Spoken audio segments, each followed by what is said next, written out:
So apparently you're allowed to say whatever you want to somebody, and without any regard to somebody's feelings like myself. So it's great. It's fantastic. We're back with our friends Stefan Jawinski and Francis. I really don't like you right now because, Jesus. All right, let's get into it. With this new season, we have hero improvements. We're talking Lawbringer. We're talking about the Raider. Let's get right into it. What are you guys going to present to us first? Lawbringer, please. All right, perfect. Yes. Selected. Perfect. Season of the Axe continues, I guess, right? Yes. So versatile weapon becomes more versatile.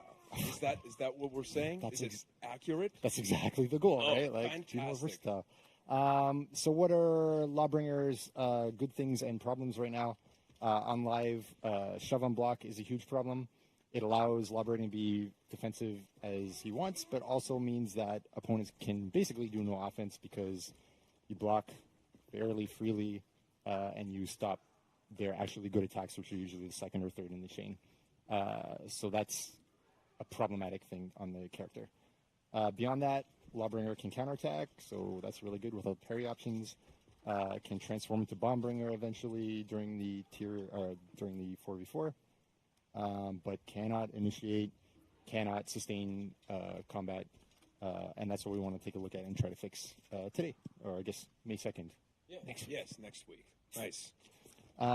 So let's go through the painful part. Shove on block, removed. Removed. That's completely. it, gone, out.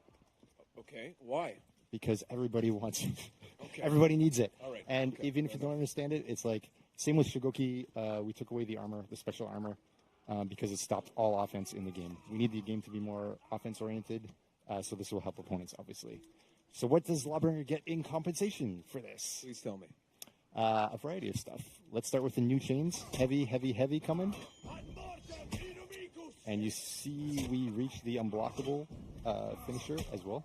That's pretty cool. And we've also got heavy, heavy light as an option, which is also cool.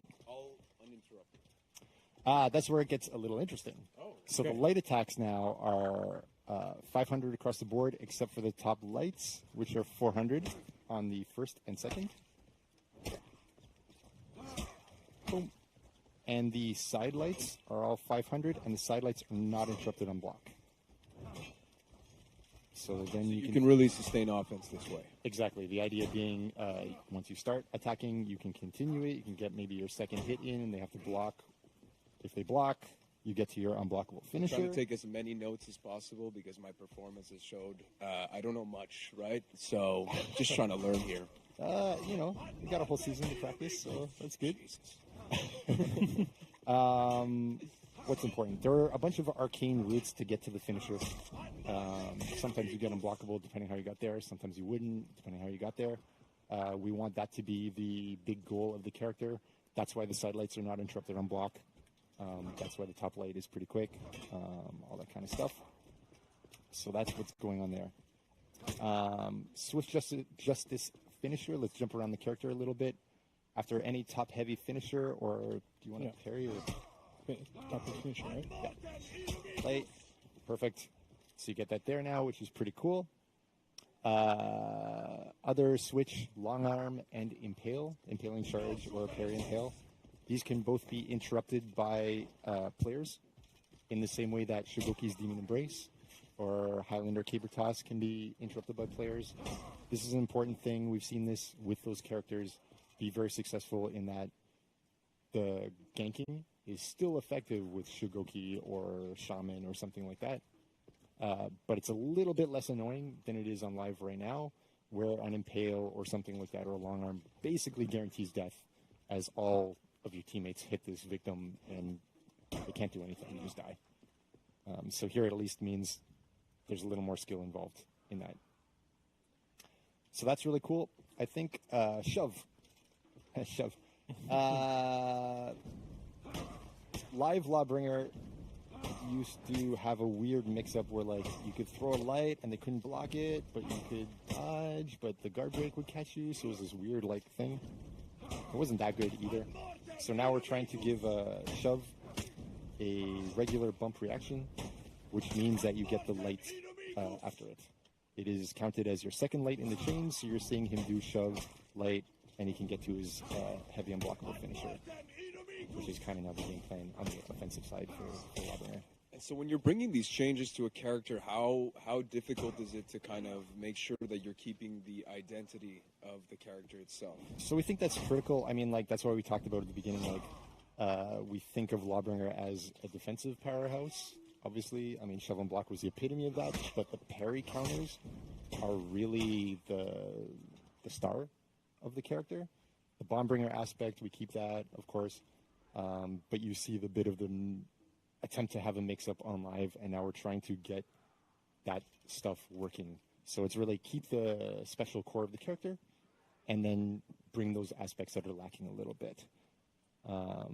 We can maybe talk a little bit, since we're talking about the core of the character, the parry changes.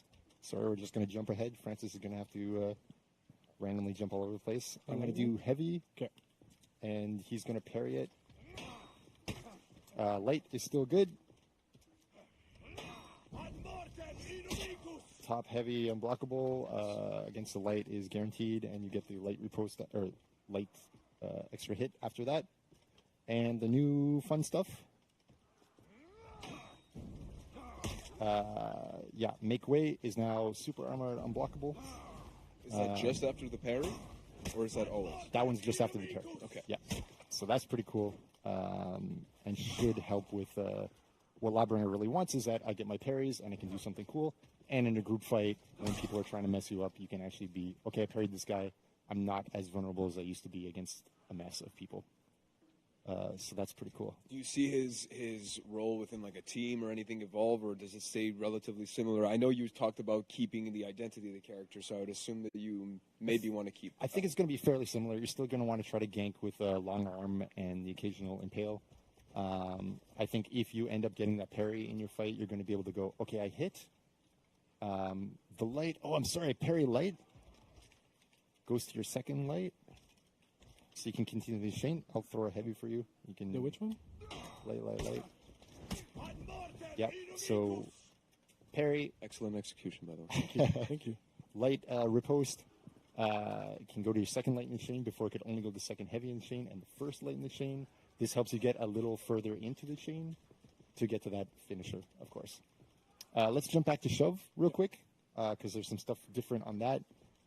Shove in the chain now has armor, is now 500 MS. What else does it have? It gives you the free lights, and it can be done after any heavy, on hit, on miss, or on block. And here you see miss, and you got to shove. And you can do it on block, whatever you want. So you can be a bit more creative in what are you going to throw, and really we want to see Lawbringers go, okay, I got a hit, let's throw a second attack of some kind and keep it going. So as opposed to before where you felt that the character was lacking that opportunity to do something. It was just more standing back, blocking, that was it? Definitely, Okay. Definitely yes. You would get your one free hit from whatever punish, and then you stop. Okay. But now we want Lawbringers to keep going through. Is that the long and short of Lawbringer? Yep. Cool. And obviously we're going to have the